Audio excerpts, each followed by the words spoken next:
আলোচনা যাচ্ছে, আপনি কি আবার এটাকে হাস্যরস করছেন শিবির সম্পর্কে। বিষয় হচ্ছে এটা আসলে কেন করা হয়েছে, এটা নিয়ে ছাত্র শিবির যেমন বক্তব্য দিয়েছে, পূজাচেরিও তার বক্তব্য দিয়েছে। তো কথা হচ্ছে যে আসলে হঠাৎ করে শিবিরের সাথে এই ধরনের একটা নিউজ কিভাবে এলো বা কেন এলো।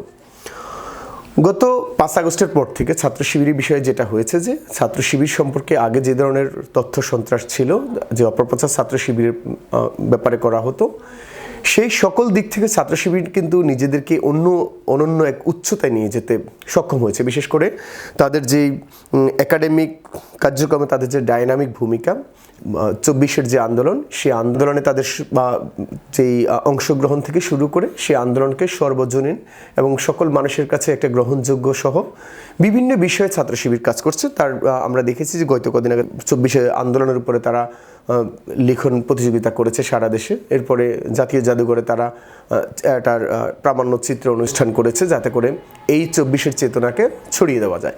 অর্থাৎ সামাজিক যোগাযোগ মাধ্যমে এর আগে বিশ্ববিদ্যালয় কমিটি সব মিলিয়ে তাদের যেই অবস্থা রয়েছে, শিবিরের যেই কার্যক্রম তাদের রয়েছে, সেই কার্যক্রমে কিন্তু সমালোচনা, তাদের শত্রুরা তাদের সমালোচনা করার বিষয় পাচ্ছে না। ছাত্র শিবিরের ইতিহাসে এটা সবচাইতে এত সুন্দর সময় শিবির মনে কখনো পার করেনি, যে সমালোচনাবিহীন এবং প্রতিটি মিডিয়া সবসময় তাদের সংবাদ কাভারেজ করার জন্য উন্মুখ হয়ে থাকে। শিবিরের সভাপতি, সেক্রেটারি সহ অন্যরা কোথায় কী বলে সেগুলো মিডিয়া যথেষ্ট পরিমাণে কাভারেজ করে। এবং শিবিরের এই যে অবস্থা, ঠিক এই অবস্থায় যখন সে মিডিয়াগুলো প্রতিদিন তাদের বিপক্ষে কথা বলতো, তাদের ব্যাপারে বিভিন্ন অভিযোগ করতো এবং শিবির সবসময় প্রতিবাদ করতো যে এইসব অসত্যের সাথে শিবির জড়িত নয়, সেই জায়গায় এখন আসলে যেই দেশে যে রাজনৈতিক অবস্থা রয়েছে, যে পরিবেশ রয়েছে, যেখানে আসলে কেউ বৈষম্যের শিকার হচ্ছে না বা কারো বিপক্ষে বা এই আন্দোলনে শিবিরের সম্পৃক্ততার কারণে স্বাভাবিক কারণে মিডিয়াগুলো শিবিরের ব্যাপারে আগের মতো সেই অপপ্রচার চালানোর সুযোগ পাচ্ছে না। ঠিক সেই জায়গাতে যেহেতু শিবির ভালো পজিশনে রয়েছে, সমালোচনা করার অন্য কোনো জায়গা পাচ্ছে না, সেইখানে শিবিরকে মূলত একটু সমালোচনা করার জন্য বা একটু সমালোচনায় জায়গায় নেওয়ার জন্য একেবারে পরিকল্পিত এই ধরনের ঘটনা ঘটা হয়েছে। কারণ হচ্ছে আমরা যেটা বাংলাদেশের ছাত্রদের যেটা হয়েছে যে অন্য ছাত্র সংগঠন যখন তাদের কেন্দ্রীয় কমিটি করে, সেখানে ছেলে মেয়ে মিলিয়ে তারা একটা কেন্দ্রীয় কমিটি করে, কিন্তু শিবিরের ইতিহাসে এই ধরনের কোনো ঘটনা নেই যে শিবির ছাত্রীদেরকে নিয়ে কাজ করে বা তাদের কমিটিতে ছাত্রীর নাম থাকে। শুধু অমুসলিম না, কোনো মুসলিম মেয়েও ছাত্র শিবিরের কমিটিতে থাকে না। কারণ হচ্ছে জামাত ইসলামী যে ছাত্র সংগঠন আমরা যদি শিবিরকে মনে করি, এবং ছাত্রী সংগঠন হিসেবে আলাদা করে তাদেরকে দেওয়া হয়েছে ছাত্রী সংস্থা নামে, তারা তাদের কার্যক্রম পরিচালনা করে, যাদের সাথে শিবিরের কোনো যোগাযোগও থাকে না। এবং ছাত্রী সংস্থার যে কার্যক্রম সেটা সরাসরি জামাত হ্যান্ডেলিং করে, জামাতের মহিলা শাখা হ্যান্ডেলিং করে। সেখানে শিবির কোনোভাবেই তাদের কোনো কার্যক্রমে নিজেদেরকে সম্পৃক্ত করে না, কিংবা তাদের যে কমিটি সেখানে তো কখনোই না।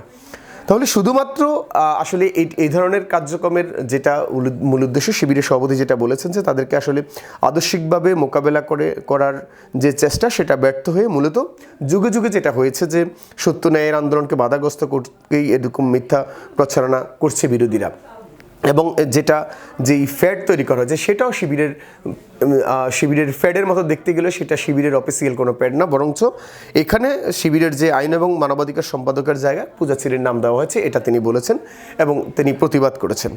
এবং পূজাচেরিও কিন্তু এই সংবাদে বিব্রত বোধ করেছেন। তিনিও বলেছেন যে আসলে এটা তার কেরিয়ারকে ধ্বংস করার জন্য হিংসাত্মক এবং নিম্ন মানের যারা, নিম্ন রুচির যারা, তারা এই কাজটি করেছে। অর্থাৎ এই যে কমিটি প্রচার করা হলো বা শিবিরের ব্যাপারে যে সম্পৃক্ততার কথা আনা হলো, সেটা যারা ছাত্র শিবির যে বিব্রত বোধ করেছে, শুধু তাই নয়, যার ব্যাপারে করেছে সে বিব্রত বোধ করেছে। মূলত ছাত্র শিবিরকে আদর্শিক মোকাবেলায় ব্যর্থ হয়ে, ছাত্র শিবিরকে যেহেতু দীর্ঘদিন সময় ছাত্র শিবিরকে আগে যে ট্যাগগুলো দেওয়া হতো, বিশ্ববিদ্যালয়কে অস্থিতিশীল করে শিবির, রক্ষাটে শিবির, স্বাধীনতা বিরোধী, পাকিস্তানিপন্থী, এই বিভিন্ন ইত্যাকার যে কথাগুলো বলা হতো, সেই কথাগুলো বলার জায়গা এখন আর নেই, সেটা পাচ্ছে না।